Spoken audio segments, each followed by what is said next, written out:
Isang mapagpalang gabi po sa ating lahat. Ang aking isi-share sa gabing ito ay makikita sa unang Kronika, Kapitulo 18, versikulo 1 hanggang 2. Ito po ang nakasulat.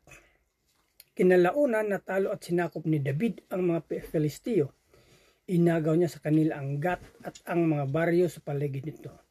Natalo rin ni David ang mga Moabita at sinakop niya sila at nagbayad sila ng buwis sa kanya. Yan lang po. Maraming salamat. Purihin ang Panginoon. God bless. Magandang gabi po sa ating lahat. Ngayong gabi po ang aking ilalahad ay mula sa aklat ng unang mga kronika, Kabanata 18, talata 3 hanggang 4. Tinalaw rin niya si Haring Hadadezer ng Soba sa labanan sa Hamat nang gusto nito sakupin ang lupain sa may ilog Euphrates. Nakasamsam si David ng 1,000 karwahe, nakabihag ng 7,000 mga kabayo at 20,000 kawal. Pumili siya ng mga kabayo para sa 100 karwahe at kanyang dinumpo ang natira. Yun lamang po. Amen. Ang pagparang gabi po sa ating lahat. Ang aking pagbabasahin nyo ay mula sa unang Kronika chapter 18 verses 5 to 6. Nang dumating ang mga Arameo mula sa Damasco upang tulungan si Haring Hadadezer, pinatay ni David ang 22,000 sa mga ito. Nagpatayo agad si David ng mga kampo sa Damasco, ang lugar ng mga Arameo, at naging sakop niya ang mga ito, at nagbayad sila ng buwis sa kanya. Pinagtagumpay ng Panginoon si David kahit saang labanan siya magpunta. Amen. God bless po. Magandang gabi po sa ating lahat. Ang babasahin ko po ngayon ay mula po sa unang Kronika chapter 18 verse 7 to 8. Kinuha ni David ang mga gintong kalasag ng opisyal ni Hadadezer at dinala ang mga ito sa Jerusalem. Kinuha rin niya ang maraming tanso sa Tibha at Kun, mga bayang sakop ni Hadadezer. Kinalaunan, ang mga tansong ito ang ginamit ni Solomon sa pagpapagawa ng malaking sisidlan ng tubig na tansong kawang tinatawag na dagat, mga haligi at ng mga kagamitang tanso upang gamitin sa templo. Amen. God bless po. Magandang gabi po sa ating lahat. Ang aking babasahin ngayon ay makikita sa unang Kronika, Kapitulo 18, versikulo 9 hanggang 11. Ito po ang nakasaad. Nang mabalitaan ni Haring ng Hamat na tinalo ni David ang buong sundalo ni Haring Hadadezer ng Zoba, pinapunta niyang anak niyang si Hadoram kay Haring David para kumustahin at batiin sa pagpanalo niya kay Hadadezer.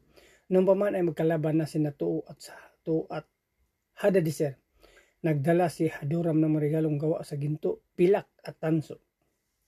Inahandog ito ni Haring David sa Panginoon gaya ng ginawa niya sa mga pilak at ginto na naagaw niya mula sa mga sumusunod na bansa, ang Edom, Moab, Ammon, Filistia at Amalek. Yan lang po. Maraming salamat. Purihin ang Panginoon. God bless. Yan. Hello, good morning po. Ang aking pong Bible verse for today is from 1 Chronicles chapter 18 verses 12 to 14.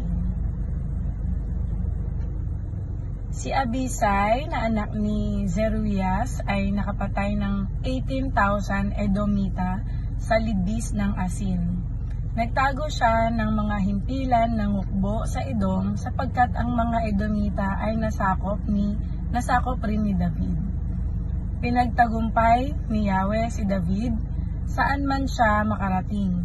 Naghari si David sa buong Israel at ito'y pinamahalaan niya ng may katarungan at pagkakapantay-pantay. Amen. Ang mabuting balita ng ating Panginoon. God bless.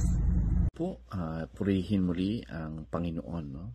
Sa pagkakataon ito, tayo po ay bigyan muli ng pagkakataon na tayo ay makapagpatuloy sa devotion na ginagawa mo natin. Na tayo po ay nasa 1 Chronicles chapter 18 verse 15 to 17. So sabi po dito, si Joab na anak ni Zeruias ang pinuno ng mga hukbo. Si Josayapat na anak ni Ahilud ang tagapagdala ng mga pangyayari. Si Sadok na anak ni Ahitub at Ahimelech na anak ni Abiatar ang mga pare. Si Shabsya ang kalihim. Si Binayas na anak ni Joyada ang namamahala sa mga Kariteo at mga Peleteo. Ang mga anak ni David ay ang mga pangunahing opisyal ng kaharian.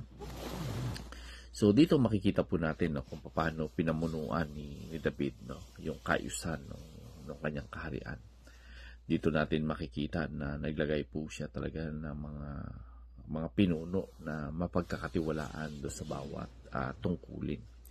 At dito makikita din po natin yung kaayusan ng paghahari ni David ay nasa ayos po sapagkat yung kanyang mga tauhan ay talagang sadyang magaling. At higit po sa lahat, dito natin makikita yung paglalagay ni David ng mga tapat na mga lingkod, yung mga tapat na mga sundalo. So ibig sabihin yung tagumpay ni David, siya po ay napapaligiran ng mga taong may kakayahan, maaasahan at talagang tutulong sa kanya. At dito natin nakita na talaga naging madali kay David yung makamit yung tagumpay sapagkat yung kanyang mga nakasama ito po ay may katapatan.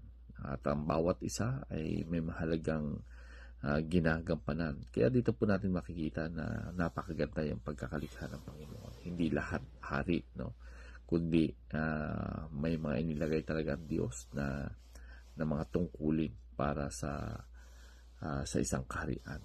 So dito makikita natin na talagang pinagpala ng Diyos na maayos si David, na sa bawat laban niya talagang sinasabi mismo at tahasang sinasabi ng Biblia na ipinagkaloob ng Panginoon yung katagumpayan kay David. So dito po natin makikita na yung tagumpay ay talaga pong galing ito sa Panginoon, na hindi po ito nakukuha sa ating sariling lakas, kundi ito po ay galing talaga sa Panginoon. So ano man yung tagumpay na meron po tayo, alalahanin po natin palagi na ito po ay galing sa Panginoon na dapat nating ipagpasalamat. So purihin po muli ang Panginoon, and God bless everyone.